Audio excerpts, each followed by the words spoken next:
Bismillahirrahmanirrahim. Assalamualaikum warahmatullahi wabarakatuh.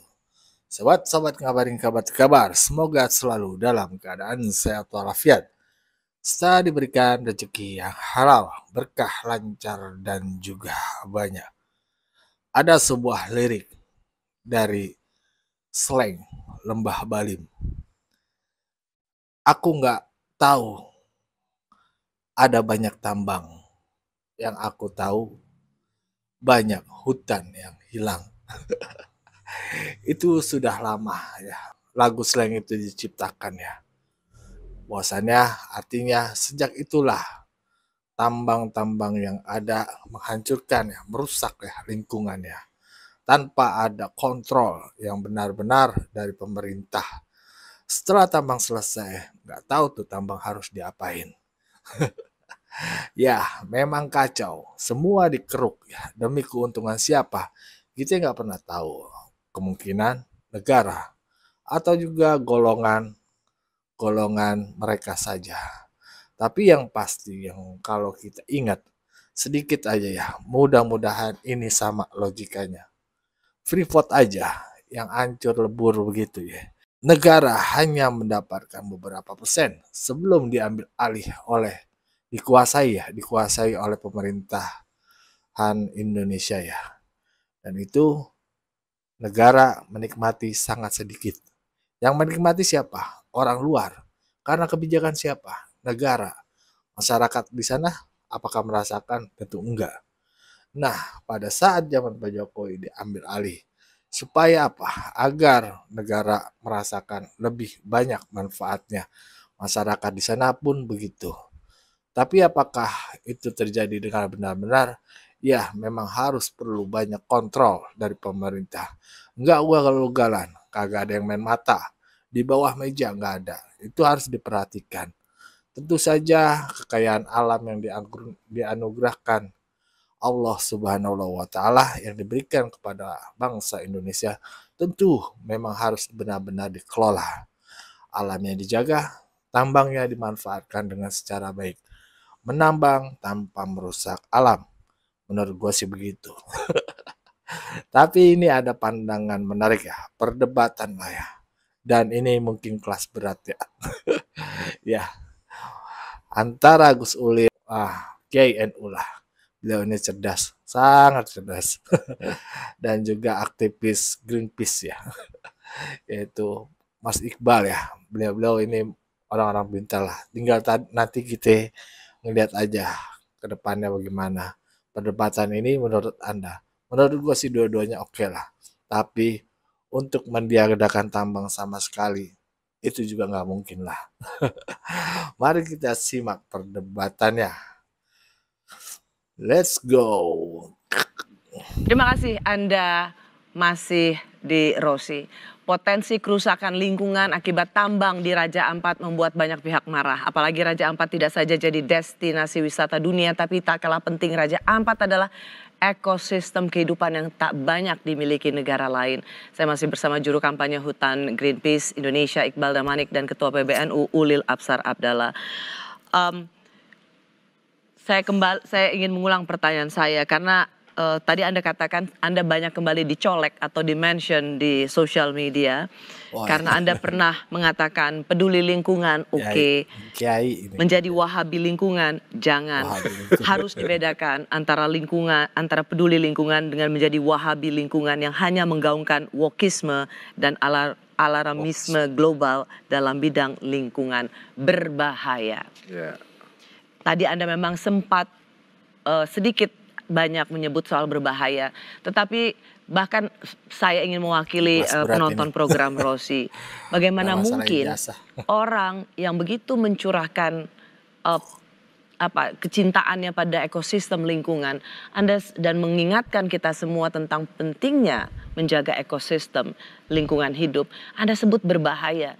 Rasanya itu memang agak sadis pernyataan Anda, Gus Ulil.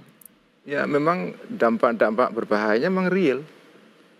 Tadi saya katakan bahwa kenapa sekarang ini terjadi kebangkitan politik-politik kanan di seluruh negara-negara barat.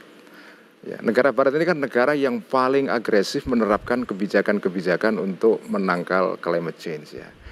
Nah, kebijakannya itu sekarang mendapatkan resistensi luar biasa dari publik. Jadi makanya saya bilang bahwa oke, lingkungan ini penting, tapi cara mengatasinya juga harus proporsional. Oke, Gus, ya. Tapi begini, kalau itu menjadi satu alarm yang dilawan di Jerman, rasanya masuk akal. Karena tidak ada ribuan kepala keluarga tercabut dari kehidupannya. Tidak ada nelayan yang harus kehilangan menangkap ikan. Tidak ada masyarakat yang harus makan ikan yang selama ini sehat dan ternyata dia ada arsenik di dalamnya. Ini kita bicara soal ribuan warga Indonesia yang sungguh-sungguh hidupnya marginal dan makin terpinggirkan akibat penambangan. Bukan tentang masyarakat Eropa atau Jerman yang hidupnya sudah jauh di atas kemapanan masyarakat Indonesia. Ya, sebetulnya apa yang terjadi di Barat sekarang itu jadi cermin bagi kita. Jadi bayangkan kalau misalnya opsi yang kita pilih adalah opsi sebagian teman-teman lingkungan ya, misalnya menolak industri ekstraksi sama sekali, menolak penambangan sama sekali. Itu juga ada pihak masyarakat lain yang dirugikan. Misalnya batu bara. Sebagian besar suplai energi di Indonesia, bukan hanya di Indonesia, di seluruh dunia. Sekarang suplai energi di seluruh dunia itu masih ditenagai oleh batu bara. Cina sendiri yang sekarang kita lihat seolah-olah komitmen terhadap motor listrik dan segala macam ya. Cina sekarang kalau kita lihat data-datanya, konsumsi batu baranya naik terus dari tahun ke tahun. Jadi artinya sebetulnya di satu pihak memang betul ada kerusakan lingkungan, tapi di sisi lain kita butuh juga karena energi itu adalah sumber pertumbuhan ekonomi. Kalau nggak ada energi, nggak ada pertumbuhan ekonomi. Sementara energi masih banyak disuplai oleh batu bara. Batu bara ya ekstraksi lagi. Ya, saya mau ke Iqbal dulu.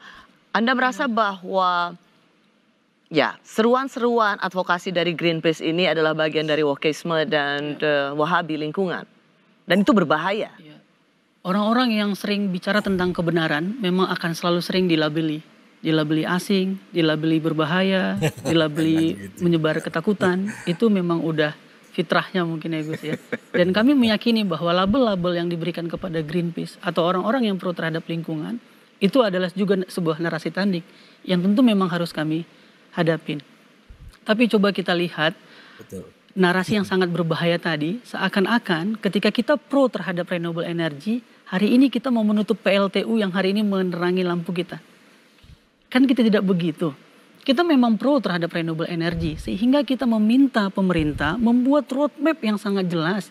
Kapan Indonesia ini mau beralih dari PLTU ke renewable energy, kapan? Ada yang bilang 2050, cukup tidak? Tidak, maka diperlukan ambisi yang sangat cepat, serius.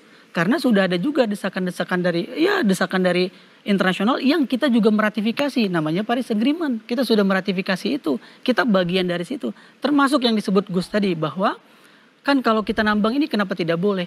Pemerintah sendiri Gus sudah bilang bahwa kuota deforestasi Indonesia itu sudah habis, gitu ya, dengan program Volu kalau kita hitung. Sudah tidak ada lagi. Apakah kita tetap mau melakukan deforestasi? Oke, kan pertanyaannya gitu. Tapi begini, ada Asosiasi Penambang Nikel Indonesia menegaskan bahwa PT GAC Nikel telah memenuhi seluruh persyaratan legal dan teknis sebagai perusahaan tambang yang menjalankan praktek ramah lingkungan di Pulau GAC. Dan mereka referensinya adalah referensi internasional yang diakui, sehingga seharusnya tidak mendapat cibiran bahwa mereka merusak lingkungan. Absolutely 100% wrong itu pernyataan. Karena apa? Karena pemerintah sendiri melalui Permen 53 tahun 2020 sudah bilang bahwa penambangan di pulau-pulau yang sangat kecil seperti GAC kurang dari 100 km persegi itu tidak boleh. Itu artinya melanggar peraturan. Kecuali APNI sama pemerintah mau ubah sekarang peraturannya. Kan kita terbiasa gitu ya Prof ya. Kalau undang-undangnya nggak sesuai ya ubah aja aturannya. Nah kalau itu mau dilakukan silakan. Tapi itu salah, 100% salah. MK, lagi-lagi saya bilang, MK sudah menyatakan ini kegiatan pertambangan adalah abnormally dangerous activity. Aktivitas yang sangat berbahaya sekali. Kalau begitu Gus, kalau melihat dari apa yang dilihat oleh Greenpeace di Indonesia dan banyak pencinta atau aktivis lingkungan di Indonesia ini tentang apa yang mereka lihat di hadapan mata, bagaimana usaha eksplorasi atau pertambangan yang ada, atau upaya untuk hilirisasi nikel misalnya yang selama ini digaungkan. Tidak pernah ada contoh yang baik. Jadi ketika mereka mengatakan soal lingkungan yang dirusak, itu bukan nakut-nakutin, itu bukan narasi yang jahat. Tapi itu untuk mengatakan bahwa apa yang dilakukan selama ini memang merusak. Ya, enggak saya sebut itu narasi jahat ya, Mas Iqbal, kalau ujungnya adalah menolak sama sekali pertambangan. Nah, itu menolak pertambangan. Kalau sekedar mengkritik bad mining, saya setuju. Tetapi kalau ujungnya adalah pertambangan sama sekali tidak boleh dilakukan di dunia ini, di Indonesia, itu jutaan orang juga jadi korban karena mereka tidak bisa menikmati energi. Saya mengatakan bahwa ini ada anugerah dari Allah untuk bangsa ini, untuk bangsa-bangsa yang lain, manfaatkanlah. Oke, Cuma kalau kita, dengan cara yang bertanggung kalau jawab. Tapi kalau menolak sama sekali pemanfaatan sumber daya ini, bagi saya itu enggak lah ya. Gus, itu ini yang ada saya sebut sebagai apa namanya wokisme itu. Ya. Gus, ini ada anugerah di bawah tanah dan di atasnya ada pohon-pohon. Kalau mau diambil ini anugerah, maka pohon-pohon ini harus ditebang. Pohon ini juga anugerah sebenarnya. Tapi saat ini situasinya kita sudah tidak memungkinkan untuk menebang pohon ini. Kita kan berbicara hari ini. Kalau ratusan tahun yang lalu suhu bumi tidak sepanas ini, mungkin itu masih bisa dilakukan. Sehingga perlu di-shifting secara cepat gitu. Bahwa kita harus segera bergegas keluar dari industri ekstraktif ini. Lagi-lagi Gus, anugerah tadi yang Gus sampaikan soal industri ekstraktif ini. Saya pernah katakan waktu PBNU menerima izin konsesi tambang, saya katakan tunjukkan satu saja ada konsesi yang berhasil mereklamasi, mereboisasi kembali kepada ekosistem awalnya. Tunjukkan satu aja di mana wilayah pertambangan di Indonesia ini yang mampu mengembalikan ke ekosistem awalnya. Pertanyaan baliknya adalah kenapa Anda begitu peduli untuk mengembalikan ekosistem awal? Karena kita butuh, Gus.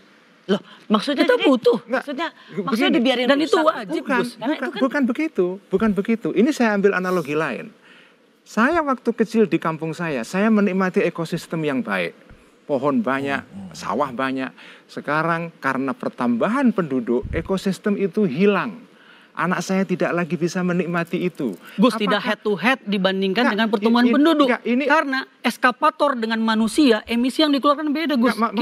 Satu orang, Gus, hanya bisa menebang satu pohon misalnya dalam satu hari. Tapi eskapator bisa menebang ribuan hektar dalam satu hari. Itu enggak head to head, Gus. Ini yang saya sebut dengan Wahabisme itu. Wahabisme itu artinya gini, Rosi. Orang Wahabi itu begitu kepinginnya menjaga kemurnian teks. Sehingga teks tidak boleh disentuh sama sekali. Harus puritan. Puritanisme teks itu adalah Wahabi. Nah, saya mengatakan teman-teman lingkungan ini yang terlalu ekstrim.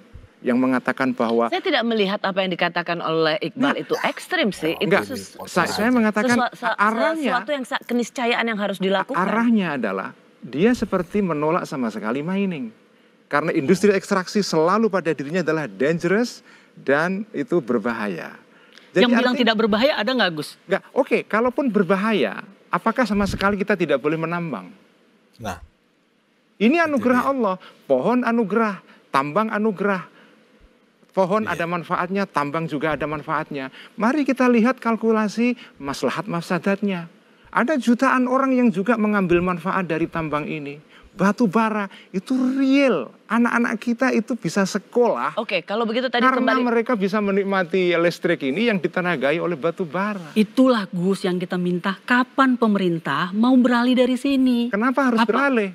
Lu harus beralih. Karena Kenapa? kalau kita tidak beralih, kita sudah tidak punya. Bahkan Kementerian Kehutanan sendiri bilang di dalam program volunya, kuota deforestasi kita itu sudah lebih kecil daripada yang sudah terdeforestasi. Enggak, maksud saya gini. Nggak ada ruang, Gus. Maksud saya. Ini ada namanya hitung-hitungan, Gus, daya dukung, daya tampung lingkungan. Ya. Dalam satu wilayah, dia memungkinkan untuk diekstraksi lagi atau tidak. Kalau dia sudah tidak mencukupi, maka berhenti. Di sini, Contoh begini, Gus. ya. Kan tadi sering menyampaikan dengan transportasi pertumbuhan Ya. penduduk. Jakarta sudah lebih pembangunannya, sudah banyak sekali. Sehingga harusnya kita mengatakan yang namanya moratorium pembangunan misalnya. Apa salah moratorium pembangunan? Dan jangan salah, Gus, pemerintahan Jokowi itu pernah menerbitkan perpres soal moratorium izin hutan. Artinya pemerintah pun menargetkan agar tidak terjadi deforestasi. Sehingga di moratorium gitu. Jadi ada batas atas, Gus. Tidak semua hal harus kita ekstraksi. Tidak semua hal atau anugerah ini menjadi nikmat kita. Ada juga anugerah di muka bumi ini yang menjadi nikmat dan harus kita wariskan kepada anak cucu kita. Ya, begitulah tadi ya perbincangan aktivis Greenpeace ya dengan Kiai Ulil. Ya, artinya bagaimana ya? Ya kalau menurut gue sih kan selama ini ke belakang tuh kalau gue lihat sebelum zaman Pak Jokowi itu orang boleh ngasih izin, pemerintah ngasih izin ketika dibangun tambang habislah hutan, babat dikerjakan, mereka meraup keuntungan lah. Tapi faktanya memang kontrolnya yang sebenarnya peraturan yang ada itu udah sangat ketat, tapi kontrol dari pemerintah dan aktivis-aktivis yang lain ya menurut gue juga kurang ya. Kalaupun mungkin aktivis giat banget, giroh banget, beliau-beliau ini kan aktivis lingkungan, kepada lingkungan itu 1000% lah. Ya, tapi ya itulah ya, kalau menurut gue keseimbangan ya sumber daya alam di Republik ini emang menurut gua kurang kontrol sih ya. Peraturannya sebenarnya ada. Seperti yang Pak Jokowi bilang, sebenarnya semua jalan itu udah ada. Maksudnya rancangan-rancangan itu sudah ada, tapi nggak pernah dieksekusi. Hanya sebatas rancangan, kajian, nggak pernah ada yang eksekusi. Nah, pada saat zaman Pak Jokowi lah semua dieksekusi. Apapun akibatnya, beliau terima. Ya, begitu juga tadi ya. Masalah pertambangan dengan hutan ya. Sama-sama anugerah lah. Anugerah yang diberikan Allah Subhanahu wa taala kepada masyarakat Indonesia tentu harus dikelola dengan secara baik. Harus betul-betul. Ya tambang kita harus punya. Tapi lingkungan tetap harus dijaga. Bagaimana caranya? Ya orang-orang pintar yang tahu. Tapi yang pasti kontrol ya. Ibaratnya nih, kalau lu lihat Pak Deddy itu ya, pengairan tuh harusnya kagak ada rumah, kagak ada warung. Tapi kenapa ada? Kerjaan siapa? Pemerintahnya, kontrolnya kagak bener, lemah. Entah karena di belakangnya ada apa. Ya kita masyarakat biasa ya bilang, oh ya boleh lah. Akhirnya dipinggirkan. Begitu juga. Ya kita juga harus memikirkan lah masyarakat setempat, masyarakat adat tetap harus dipikirkan. Ya, begitu juga kebutuhan masyarakat Indonesia tetap harus dipikirkan. Itu sih. Negara kita tuh pemerintahnya lemah dikontrol. Karena apa? Bisa disogok. Ya, bagaimana menurut sobat-sobat? Berikan pendapat di kolom komentar. Dan satu pesan lagi sih sebelumnya. Pak Prabowo nih pemerintahnya harus benar-benar ketat berkontrol ya. Masalah-masalah kayak gini. Ya, ini kelasnya lah. Jauh lah kelasnya sama Roy Suryo. Aduh. Bagaimana menurut sobat-sobat? Berikan pendapat di kolom komentar. Wassalamualaikum warahmatullahi wabarakatuh.